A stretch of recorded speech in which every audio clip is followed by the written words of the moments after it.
அஸ்ஸலாமு அலைக்கும்.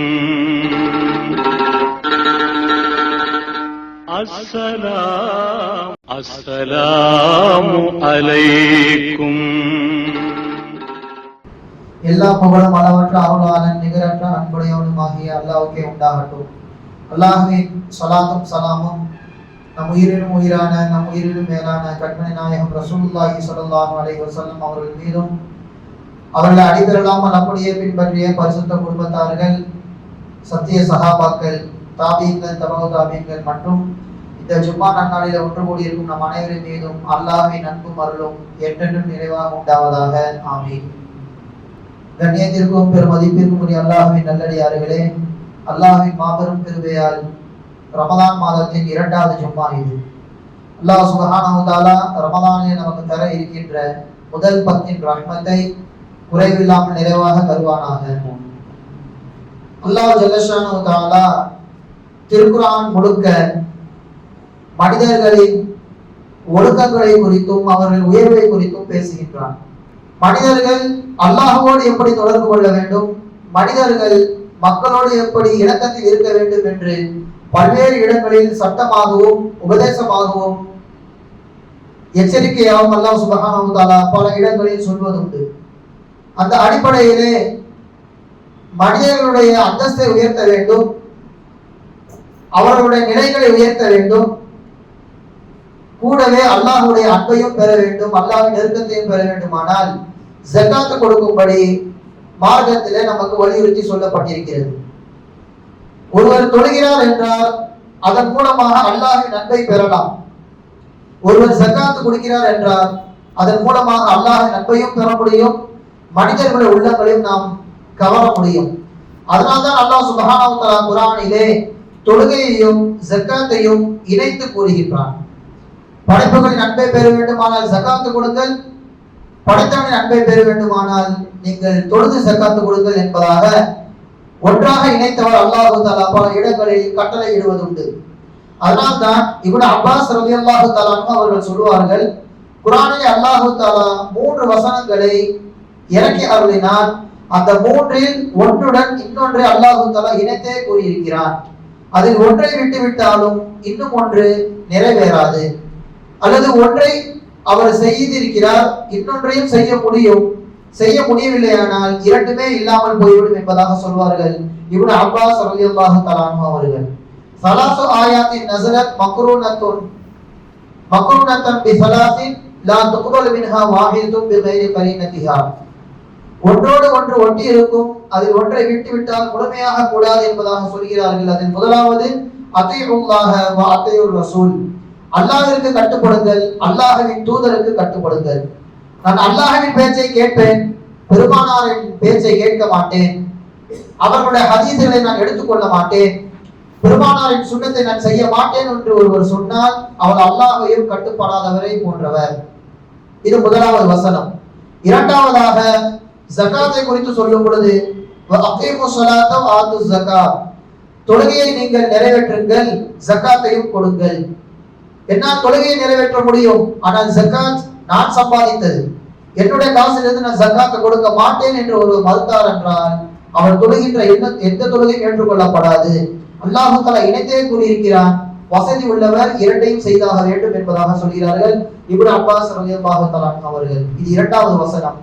மூன்றாவதாக அனிஷ்குர்லி வலிவாலிதைக், எனக்கு நீங்கள் நன்றி செலுத்துங்கள், உங்கள் பெற்றோருக்கும் நீங்கள் நன்றி செலுத்துங்கள் என்பதாக அல்லாஹ் தஆலா சொல்கின்றான்.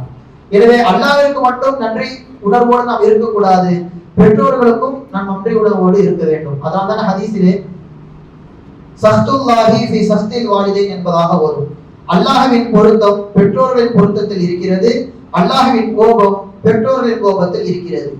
ஒருவரை விட்டு ஒருவரை நாம் இந்த இடத்திலே தூக்கி பிடிக்க முடியாது. எனவே இந்த 3 வசனங்களிலும் ஜகாத் மிகவும் முக்கியமானது. அல்லாஹ்வுடைய கடமையை நிறைவேற்ற வேண்டும், அடியார்களுடைய கடமையும் நாம் நிறைவேற்ற வேண்டும். ஜகாத் என்றால் என்ன என்று நாம் மார்க்கத்திலே பார்த்தால், இய ஹக்குன் யஜிபு ஃபீ மாலின் ஹாஸின், குறிப்பிட்ட ஒரு பொருளின் மீது கடமையாகக்கூடிய ஒரு வஸ்து இது. லிதாயிஃபத்தின் மஹ்சூஸா, இது குறிப்பிட்ட சில நபருக்கு மட்டுமே கொண்டு சேர்ப்பிக்க வேண்டும். ஃபீ வக்தின் மஹ்சூஸின், குறிப்பிட்ட ஒரு நேரத்தில் தான் இதை கொடுக்க முடியும் என்பதாக மார்க்கத்தில் ஜகாத்திற்கு விளக்கம் கொடுக்கப்படுகிறது. பொதுவாகவே அல்லாஹ் சுப்ஹானஹு வ தஆலா குர்ஆனிலே பொருளை குறித்து சொல்கின்ற பொழுது அது உங்களுடைய பொருள் இல்லை, அது நான் உங்களுக்கு கொடுத்த பொருள் என்பதாக சொல்லி காண்பிக்கிறான். நான் சம்பாதித்த பொருள் நான் எப்படி பிறருக்கு கொடுப்பேன் என்று நீங்கள் கேள்வி எழுப்புகிறீர்கள். அது உங்கள் உழைப்பினால் வந்தது கிடையாது, உழைப்பு ஒரு காரணம். நான் உங்களுக்கு கொடுத்த செல்வம் அது. எனவே நான் கொடுத்த செல்வத்திலிருந்து நீங்கள் மக்களுக்கு செலவு செய்யுங்கள் என்பதாக அல்லாஹ் சுப்ஹானஹு வ தஆலா மக்களுக்கு கட்டளையிடுகின்றான். அல்லாஹ்வின் வார்த்தையை பாருங்கள். அல்லாஹ் சுப்ஹானஹு வ தஆலா சொல்லி காண்பிக்கின்றான், மிம்மாலில்லாஹி அல்லதி ஆதாக்கும் வ ஆதூஹும் மிம்மாலில்லாஹி அல்லதி ஆதாக்கும். நான் உங்களுக்கு கொடுத்த செல்வத்திலிருந்து நீங்கள் மக்களுக்கு கொடுங்கள் என்பதாக அல்லாஹ் சுப்ஹானஹு வ தஆலா தன்னோடு செல்வத்தை இணைக்கின்றான். எனவே அவனோடு செல்வம் இணைகின்ற பொழுது தற்காலிகமாக செல்வம் நம் இடத்திலிருந்து அது குறைத்தாலும் பிற்காலத்தில் அது மீண்டும் இரட்டிப்பாக அல்லாஹ் தஆலா தருவான். பிரபலமான நபிமொழி இது. ஒவ்வொரு நாள் சுபுக நேரத்திலும் மனிதன் கண் விழிப்பதற்கு முன்பாக தலையிலேயும் காலிலேயும் 2 மலக்குமார்கள் வந்து விடுகிறார்கள். வந்து இன்றைய தினம் இவர் செலவழித்தால் அல்லாஹ்வின் பாதையில் செலவு செய்கின்ற பொழுது, யா அல்லாஹ் இவர் செய்கின்ற செலவை இவருக்கு மீண்டும் திருப்பி தருவாயாக என்று ஒரு மலக்கு துஆ செய்கிறார். பதிலுக்கு இன்னொரு மலக்கு ஆமீன் சொல்கிறார்.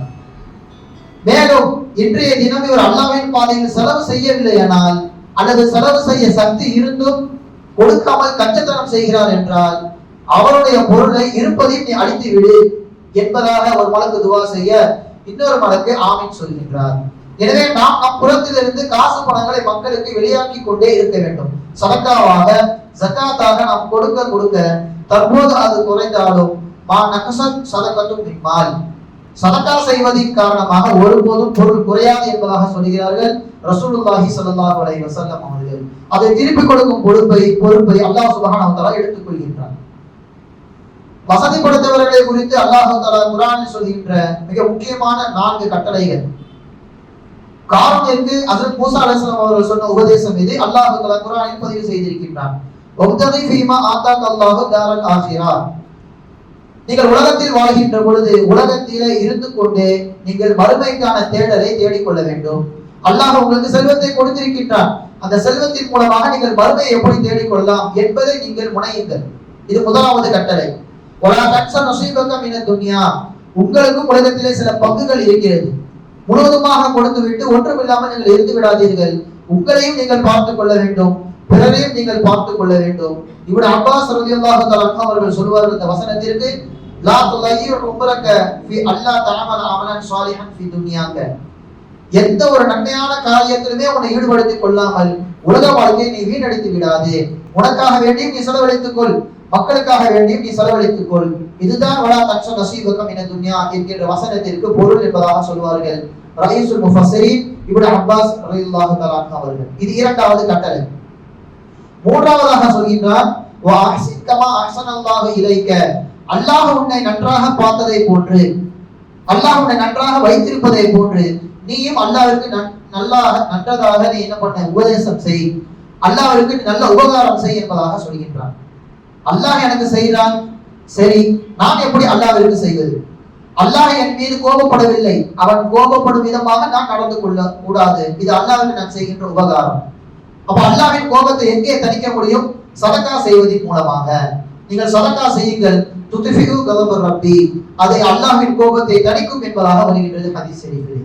எனவே தர்மம் செய்ய வேண்டும், ஜகாத் கொடுக்க வேண்டும். இதன் மூலமாக நாம் அல்லாஹ்விற்கு உபகாரம் செய்தவர்களை போன்று ஆகிவிடுவோம். இது மூன்றாவது கட்டளை. வலா ததுல் ஃபஸாத ஃபில் அர்த். நீங்கள் ஒருபோதும் பூமியிலே வாழ்கின்ற பொழுது குழப்பத்தை விளைவிக்காதீர்கள். இன்னல்லாஹ லா யுஹிப்புல் முஃப்ஸிதீன். அல்லாஹ் குழப்பம் செய்பவர்களை விரும்ப மாட்டான் என்று 4 விஷயங்களை அல்லாஹ் தஆலா வசதி படைத்தவர்களை குறித்து அல்லாஹ் தஆலா சொல்லி காண்பிக்கின்றான்.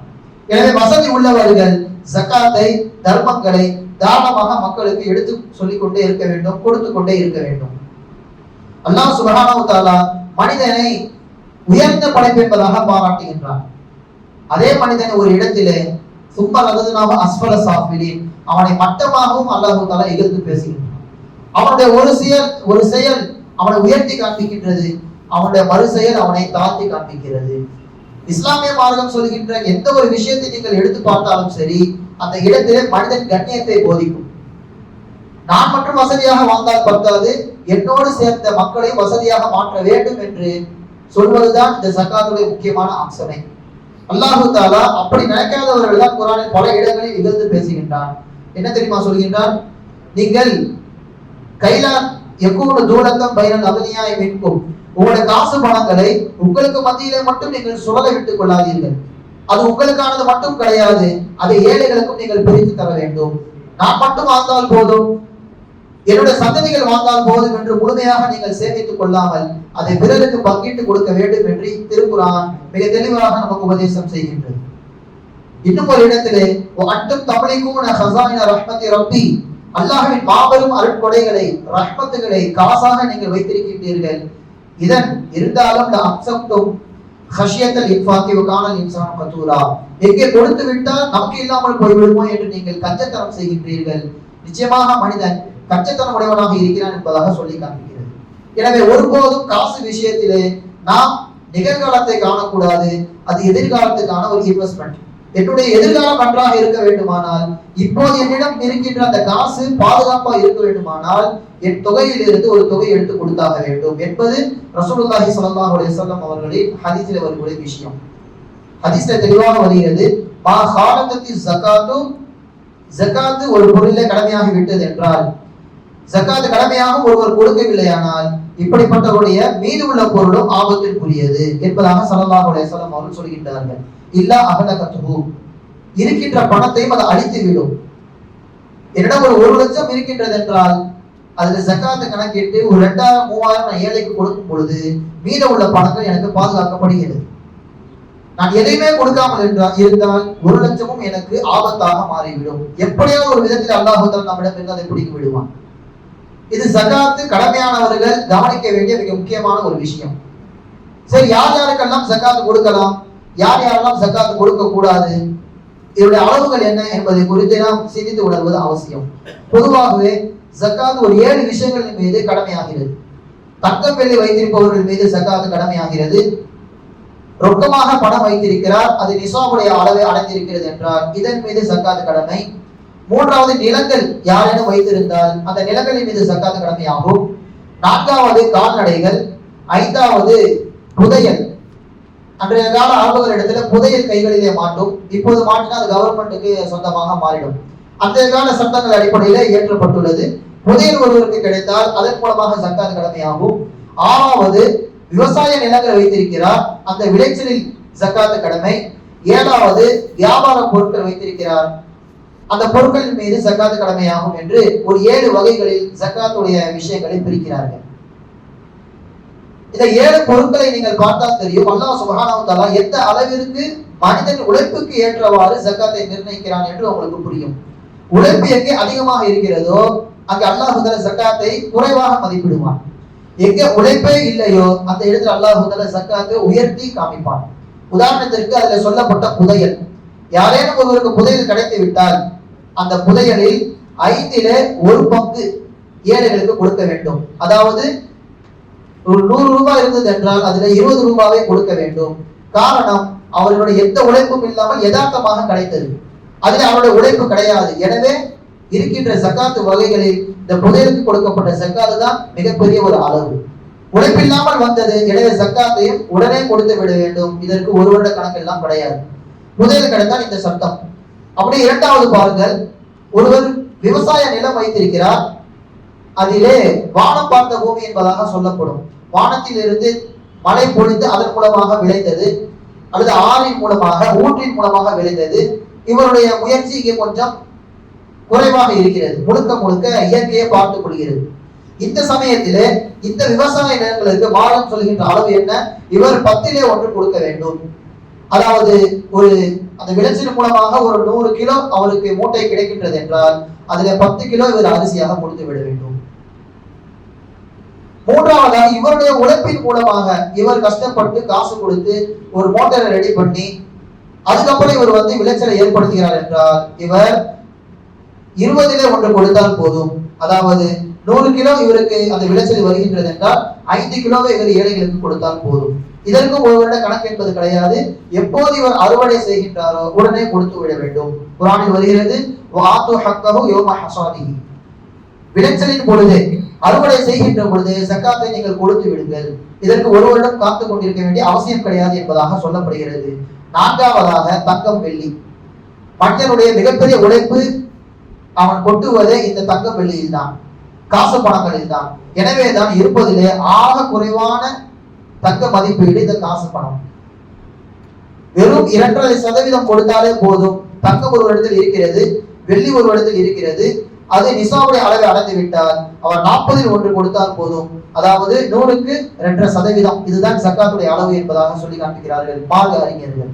எனவே உழைப்பிற்கு ஏற்றவாறு இஸ்லாமிய மார்க்கம் ஜக்காத்தை நிர்ணயித்து மனிதனை ஆசுவாசப்படுத்துகிறது. ஒரு இடத்துல தங்கம் இருக்கிறது, எதுவரைக்கும் தங்கம் இருந்தால் அவருக்கு ஜக்காத்து கடமை. ஒரு 87.5 கிராம் அவருக்கு தங்கம் இருக்கிறது, தங்க நகைகள் இருக்கிறது என்றால் இவர் ஜக்காத்து 2.5% கொடுக்க வேண்டும். அதுவே வெள்ளியை பொறுத்த வரைக்கும் ஒரு 612 கிராம் இருக்கின்றது என்றால் அதை கணக்கு செய்து ஒரு ஜக்காத்தை நிறைவேற்ற விட வேண்டும் என்பதாக இஸ்லாமிய மார்க்கம் நமக்கு சொல்லி காண்பிக்கிறது. யாரின் மீது ஜக்காத்து கடமை? அவர் முஸ்லிமாக இருந்திருக்க வேண்டும், அடிமையாக இல்லாமல் இருந்திருக்க வேண்டும். மூன்றாவதாக அவருக்கு எந்த விதமான கடனும் இருக்கக்கூடாது. நான்காவதாக ஒரு வருடம் அவரிடத்தில் பூர்த்தியாக இருக்க வேண்டும் அந்த காசு. ஐந்தாவதாக நிசாவுடைய அளவை எட்டியிருக்க வேண்டும். இந்த 5 அம்சங்கள் யாரிடத்தில் இருக்கின்றதோ அவருக்கு தான் ஜக்காத்து கடமையாகும். யாருக்கு நாம் ஜக்காத்தை கொடுக்கலாம்? குர்ஆன் நமக்கு தெளிவாக 8 நபர்களை நிர்ணயித்து சொல்கின்றது. இன்னம ஸதகாத்து லில் ஃபுகராஇ. தான தர்மங்களை, ஜக்காத்துகளை நீங்கள் யாருக்கு கொடுக்க வேண்டும்? முதலாவதாக வறியவர்களுக்கு கொடுக்க வேண்டும். ஒரு மசாக்கின். இரண்டாவதாக பரம்பரை ஏழையாக இருப்பார்களே, அடுத்த வேலை உணவுக்கு கூட எதிர்பார்த்து காத்து கொண்டிருப்பார்கள், அப்படிப்பட்ட மிஸ்கீன்களுக்கு கொடுக்க வேண்டும். மூன்றாவது ஒரு ஆமிலீன அலைஹா. இந்த ஜக்காத்தை வசூல் செய்கின்ற அந்த வசூல்தாரிக்கு நாம் கொடுக்க வேண்டும். நான்காவதாக அல்லஃபஜ குலூபுஹும். புதிதாக இஸ்லாத்திற்கு வந்தவர்கள் எல்லா சொத்துக்களையும் விட்டு வந்திருப்பார்கள். வந்தவர்களை நிம்மதிப்படுத்த வேண்டும், அவர்களுக்கு ஒரு வசதி ஏற்படுத்தி தர வேண்டும் என்று விரும்புபவர்கள் தங்களுடைய ஜக்காத்தை கொடுக்கலாம். இது 4வது நபர். ஐந்தாவதாக வஃபிர் ரிகாபி. அடிமைக்கு கொடுத்து உதவலாம். இவ்வளவு தொகை கொடுத்தால் உன்னை நான் விடுதலை செய்து விடுகிறேன் என்று அந்த காலங்களிலே சில சட்டங்கள் இருக்கும். அப்ப அவருடைய உரிமையை கொடுத்து, அவருக்கு காசை கொடுத்து, இதை நீ கொடுத்து நீ என்ன பண்ணிரு, விடுதலை பெற்றுக்கோ என்பதாக ஜக்காத் காசை கொடுப்பது வழக்கம். அந்த அடிப்படையிலே அடிமைக்கு நாம் கொடுக்கலாம். இது 5வது நபர். ஆறாவதாக அவள் காரிமீன். முடியாத அளவிற்கு கடன் வாங்கி கடனிலே சிக்குண்டவருக்கு ஜக்காத்தை கொடுத்து அவர் கடனை அடைக்க வழிவகை ஏற்படுத்தி செய்யலாம். ஆறாவதாக வஃபி சபீலில்லாஹ். அல்லாஹ்வின் பாதையிலே போர் செய்யக்கூடிய நபருக்கு ஜக்காத்தை கொடுக்கலாம். இறுதியாக இப்னி சபீல். வெளியூரில் இருந்து இங்கே வந்து தன்னுடைய லக்கேஜ்களை தொலைத்தவர். வெளியூரிலே வசதியாக வாழ்ந்திருப்பார் அல்லது வெளிநாட்டிலே வசதியாக வாழ்ந்திருப்பார். தற்காலிகமாக இவர் ஒரு ஏழை என்பதாக கணக்கிடப்பட்டு இந்த வழிபோக்கருக்கு ஜக்காத்தை கொடுத்து நாம் என்ன செய்யலாம்? நம்முடைய கடமைகளை தீர்த்துக் கொள்ளலாம். அவருக்கும் தன் சொந்த ஊருக்கு செல்வதற்கு வசதியாக இருக்கும். இப்படி இந்த 8 நபர்களுக்கு மட்டும்தான் ஜக்காத்தை கொடுக்க வேண்டும். ஃபரீதத்தம் மினல்லாஹ். இது அல்லாஹ் தஆலா உங்களுக்கு நிர்ணயித்தது என்பதாக குர்ஆனிலே சொல்லினார். யார் யாருக்கெல்லாம் கொடுக்க கூடாது? தன்னுடைய பெற்றோருக்கு கொடுக்க கூடாது, தன்னுடைய மனைவிக்கு கொடுக்க கூடாது. காரணம், இவருக்கெல்லாம் செலவழிப்பது நம் மீது கடமை. இதை ஜக்காத்தின் மூலமாக நாம் தீர்த்து கொள்ளக்கூடாது. நான் ஒரு ஏழையாகவே இருந்தாலும் என் பெற்றோரை நான் பார்த்துக் கொள்ள வேண்டும், என் மனைவியை நான் பார்த்துக் கொள்ள வேண்டும். அப்படி இருக்கும் பொழுது ஜக்காத்தை கொடுத்து அதன் மூலமாக நாம் தப்பித்துக் கொள்ளக்கூடாது. இது முதலாவது. இரண்டாவதாக காஃபிர்களுக்கு கொடுக்க கூடாது. மூன்றாவதாக அஹ்லே பைத் என்று சொல்லப்படுகின்ற ரசூலுல்லாஹ் ஸல்லல்லாஹு அலைஹி வஸல்லம் அவருடைய வம்சத்தினருக்கு கொடுக்க கூடாது. நான்காவதாக கட்டிட பணிகளுக்கு, பள்ளிவாசல் கட்டிட பணி என்று வருவார்கள் அல்லது மதரசா கட்டிட பணிக்கு வருவார்கள், இது போன்றவர்களுக்கு நாம் ஜக்காத்துடைய பணத்தை கொடுக்கவே கூடாது. அது ஒரு மனிதனுக்கு போய் சேர வேண்டியது, ஒரு பொருளுக்கு போய் சேரக்கூடாது என்பதாக மார்க்கம் நமக்கு சொல்லி காண்பிக்கின்றது. அடுத்ததாக ஒரு இடத்துல நாம் கடனை கொடுத்திருக்கின்றோம், அவர் கடன் தருவதற்கு மிகவும் தாமதமாக மாறுகிறது. எனவே எனக்கு கடன் நீ தர வேண்டாம், அதை ஜக்காத்தாக நீ வைத்துக்கொள் என்று அந்த இடத்துல நியத்தை மாற்றுவது. ஜக்காத்தை பொறுத்த வரைக்கும் கொடுக்கும் போது என்ன நியத்து இருக்கிறதோ அதுதான் ஏற்றுக்கொள்ளப்படும். இவர் கொடுத்த தொகை கடனாக ஆரம்பத்தில் கொடுக்கப்பட்டது. எனவே கடன் என்கின்ற நியத்தின் மூலமாக ஜக்காத்திற்கு நாம் மாறக்கூடாது. இது ஜக்காத்தாகவே ஏற்றுக்கொள்ளப்படாது. இதுவெல்லாம் ஜக்காத்துடைய விஷயத்திலே நாம் கவனிக்க வேண்டிய ஒன்று. இன்னும் குறிப்பாக சொல்வதானால், ஜக்காத்தை பொறுத்த வரைக்கும் பைத்துல் மாலை போன்று நாம் சேமித்தும் வைக்கக்கூடாது. நிறைய பள்ளிவாசல்களில் அதற்கென்று ஒரு அமைப்பு வைத்து ஜக்காத்தை வசூலித்து ஏழைக்கு கொடுப்பது வழக்கம். ஆனா தவறுதலாக என்ன செய்து விடுகிறார்கள், வாங்கி வருட கணக்கிலே தன்னுடைய வைப்பிலேயே அதை வைத்து விடுகிறார்கள். அவரை பொறுத்த வரைக்கும் அவர் ஜக்காத்து கொடுத்து விட்டார், ஆனால் கொடுக்காமல் காலதாமதம் செய்வது இந்த அமைப்பினர்கள். எனவே பைத்துல் மாலை போன்று காசு பணத்தை சேமிக்கும் இடத்திலே ஜக்காத்து பொருளை நாம் வைக்கக்கூடாது. வாங்கியவுடன் உடனே கொடுத்து விட வேண்டும். சஹாபாக்களில் முஆத் இப்னு ஜபல் ரலியல்லாஹு தஆலா அன்ஹு அவர்கள் யமன் தேசத்திற்கு போகிறார்கள். அங்கே உள்ள ஜக்காத்தை கணக்கிட்டு அங்குள்ள ஏழைக்கு உடனே கொடுத்து விடுகிறார்கள். அதை அவர்கள் சேமித்து வைக்கவில்லை அல்லது தன்னுடைய நாட்டுக்கு எடுத்து வரவும் இல்லை, உடனே அதை பரிவர்த்தனை செய்துவிட வேண்டும் என்பது இந்த ஜக்காத்துடைய விஷயத்தில் நான் மிகவும் கவனிக்க வேண்டிய ஒன்று. அல்லாஹ் சுப்ஹானஹு வ தஆலா பெருமானார் ஸல்லல்லாஹு அலைஹி வஸல்லம் அவர்கள் இந்த காசு பணம் வைத்திருப்பவர்களை குறித்து சுபை செய்தியாகவும் பல விஷயங்களை சொல்லியிருக்கிறார்கள், எச்சரிக்கையாகவும் பல விஷயங்களை சொல்லியிருக்கிறார்கள். ஒருவர் வசதி இருந்தும் ஜக்காத்தை கொடுக்கவில்லையானால் அவர் என்னென்ன கஷ்டங்களை அனுபவிப்பார். வறுமை நாளிலே இவர் வைத்திருக்கின்ற காசு பணங்கள் வெள்ளி தங்கம் முழுமையாக பாம்பாக மாற்றப்படும். பாம்பாக மாறி அவருடைய தாடைகளை இரண்டையும் அது கவ்விக்கொள்ளும் என்பதாக ஹதீஸிலே வருகிறது. ஸல்லல்லாஹு அலைஹி வஸல்லம் அவர்கள் சொல்கின்றார்கள், சும்மா யஹுது பிலிஹ்ஸமதிஹி, அவருடைய இரண்டு தாடைகளையும் அந்த பாம்பு பிடித்து கொண்டு சொல்லிக்கொண்டே இருக்குமாம், ஆனா மாலுக்க ஆனா கட்சுக்க, உலகத்திலே ஏழைக்கு கொடுக்காமல் சேமித்து வைத்தாயே, அப்படிப்பட்ட காசு தான் நான், அப்படிப்பட்ட பணம் தான் நான், இப்போது உன்னோடு நான் ஒட்டிக் கொள்கிறேன் என்பதாக அந்த பாம்பு சொல்லிக்கொண்டே அவருடைய தாடையை கடித்துக் கொண்டே இருக்கும் என்பதாக ஹதீஸில் வருகிறது. இந்த ஹதீஸை சொல்லிவிட்டு ஸல்லல்லாஹு அலைஹி வஸல்லம் அவர்கள் ஓதுகிறார்கள், வலா யஹ்ஸபன்னல்லதீன யப்கலூன பிமா ஆதாஹுமுல்லாஹ் மின் ஃபத்லிஹி, அல்லாஹ் தஆலா கொடுத்த பணத்திலே கஞ்சத்தனம் செய்பவர்கள் அல்லாஹ் தஆலா மறுமை நாளில் கண்டுகொள்ளவே மாட்டான். பாம்பை கடிக்க விட்டுக் கொண்டே இருப்பான். வஹுவ கைருல் லஹும் பல் ஹுவ ஷர்ருல் லஹும், உலகத்திலே அதை நீங்கள் சிறந்தது என்பதாக நினைத்தீர்கள், இப்போது அது உங்களுக்கு தீமையாக மாறிவிட்டது பார்த்தீர்களா என்பதாக அல்லாஹ் தஆலா கேள்வி எழுப்புவான். இது முதலாவது தண்டனை, பாம்பாக மாற்றப்படும். இரண்டாவது, அதே தங்கம் வெள்ளி அல்லாஹ் தஆலா உருக்கி அவருடைய நெத்திகளிலும் அவருடைய விழாப்புறங்களிலும் அவருடைய முதுகுகளிலும் அல்லாஹ் தஆலா காய்ச்சி ஊற்றுவான் என்பதாக குர்ஆனிலே வருகின்றது. யௌம யுஹ்மா அலைஹா ஃபீ நாரி ஜஹன்னம் ஃபதுகா பிஹா ஜிபாஹுஹும், நெற்றிகளில் சூடு போடப்படும். வ ஜுனூபுஹும் வ ظுஹூருஹும், அவருடைய முதுகுகளிலேயும் அவருடைய விழாப்புறங்களிலேயும் சூடு போடப்படும். இதெல்லாம் நீங்கள் சேமித்து வைத்த பணங்கள். ஃபதூகு மா குன்தும் தக்னிஸூன், இப்போது இதை நீங்கள் சுகமாக அனுபவிங்கள் என்பதாக அல்லாஹ் தஆலா சொல்லுவான். இதே ஒரு கால்நடையிலே ஒருவர் மோசடி செய்தால், ஜக்காத் கொடுக்காமல் இழுத்தடித்தால், ஹதீஸில் வருகிறது, அவருடைய ஒட்டுமொத்த கால்நடைகளும் அவரை முட்டிக்கொண்டே இருக்கும். ஒரு பக்கம் மக்களுக்கு கேள்வி கணக்கு நடந்து கொண்டிருக்கும். இந்த ஜக்காத் விஷயத்துல ஏமாத்தியவருக்கு அவருடைய ஆடுகள், அவருடைய மாடு, அவருடைய ஒட்டகங்கள் தன்னுடைய கொம்புகளினால் அவரை முட்டிக்கொண்டே இருக்கும் என்பதாக ஹதீஸில் வருகிறது. உலகத்திலே கொம்பு இல்லாத ஆடுகளாக இருந்தாலும் மாடுகளாக இருந்தாலும் மறுமை நாளில் கூர்மையான கொம்புகள் கொடுக்கப்பட்டு இவருடைய கேள்வி கணக்குகள் முடிக்கப்படுகின்ற வரை இவரை இந்த விலங்குகள் தாக்கிக் கொண்டே இருக்கும் என்பதாகவும் ஹதீஸிலே வந்திருக்கிறது.